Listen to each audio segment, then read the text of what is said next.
The National Electrical Code, or NEC, tables for grounding conductor sizing are based on several key factors. These factors ensure the grounding conductor can safely and effectively perform its function in protecting electrical systems and personnel. Firstly, consider fault current. The size of the grounding conductor must be sufficient to safely carry the maximum fault current that could potentially flow through it. This maximum fault current is typically determined through short-circuit studies, which analyze the electrical system to identify the magnitude of current that would flow during a fault condition.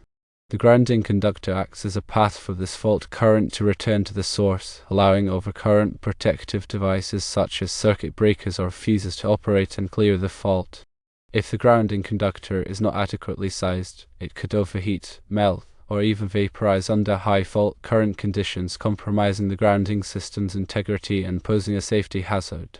Secondly, the size of the conduit plays a role. The grounding conductor must be sized appropriately based on the conduit it is installed within. This is because the conduit itself can serve as a parallel path for fault current flow. In metallic conduit systems, a portion of the fault current can flow through the conduit while the remainder flows through the grounding conductor. Therefore, the grounding conductor must be large enough to handle its share of the total fault current, taking into account the conduit's contribution. The NEC provides guidance on sizing grounding conductors in parallel with metallic conduits to ensure adequate fault current carrying capacity. Thirdly, earth resistance matters.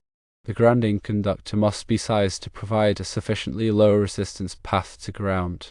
This low resistance is crucial for facilitating the flow of fault current back to the source, enabling the rapid operation of overcurrent protective devices. A high resistance to ground can impede the flow of fault current, delaying the activation of protective devices and increasing the duration of the fault. This can lead to higher equipment damage and increased risk of electrical shock. The NEC specifies maximum allowable ground resistance values and provides guidance on methods for reducing ground resistance, such as installing additional ground rods or using ground-enhancing materials.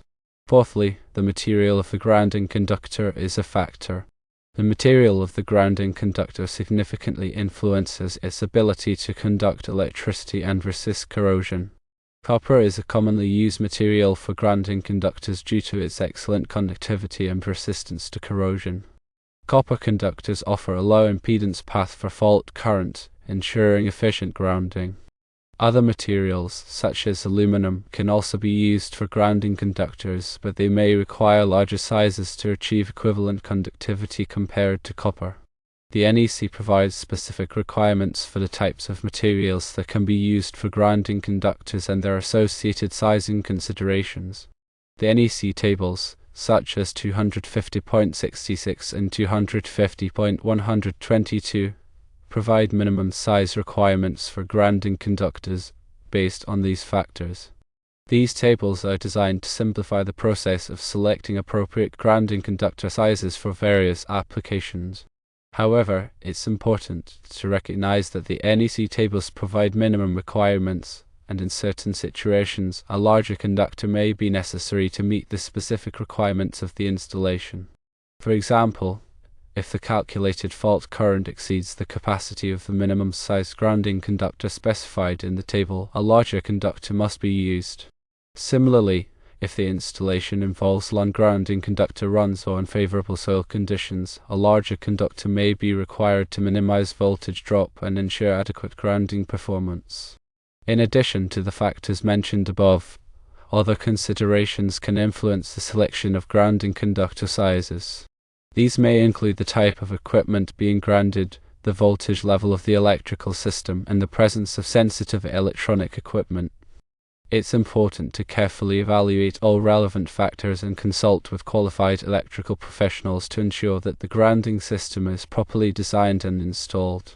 Here's a more detailed breakdown of each factor. For fault current, calculating the prospective fault current at the service equipment or separately derived system is essential.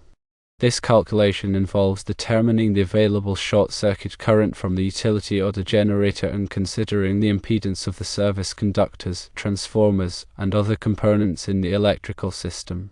The resulting fault current value is used to determine the minimum size of the grounding electrode conductor and the equipment grounding conductor. The NEC tables provide guidance on selecting the appropriate conductor size based on the calculated fault current. For conduit size, when metallic conduit is used to enclose circuit conductors, it becomes part of the grounding path. The conduit's impedance can affect the flow of fault current, and the grounding conductor must be sized to supplement the conduit's grounding capability. The NEC specifies requirements for bonding the conduit to the grounding system to ensure a low impedance path for fault current. The size of the grounding conductor is typically based on the size of the circuit conductors within the conduit, as specified in NEC Table 250.122. For earth resistance, a low earth resistance is crucial for effective grounding. High earth resistance can impede the flow of fault current, increasing the risk of electric shock and equipment damage. The NEC recommends a maximum ground resistance of 25 ohms for a single grounding electrode. If the measured ground resistance exceeds this value, additional grounding electrodes must be installed to reduce the overall resistance.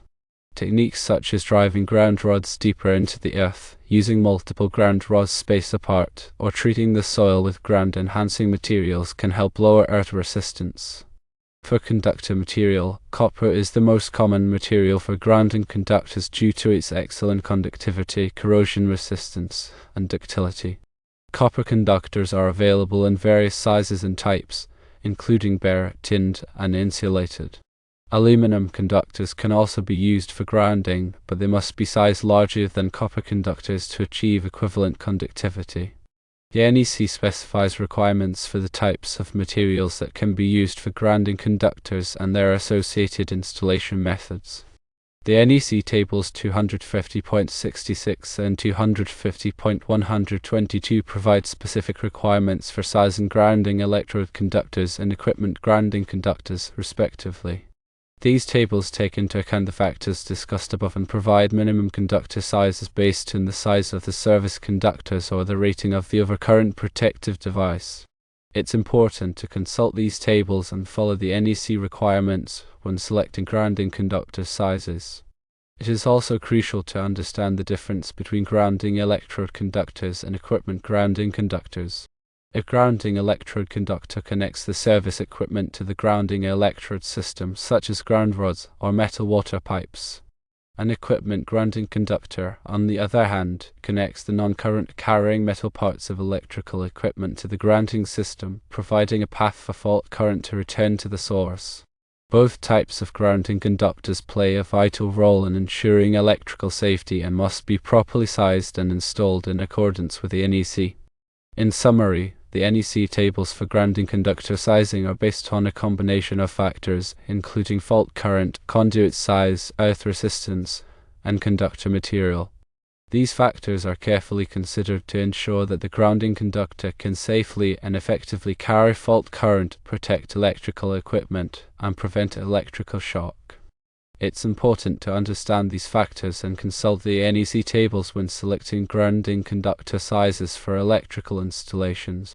Always consult with a qualified electrical professional to ensure that the grounding system is properly designed and installed in accordance with all applicable codes and standards.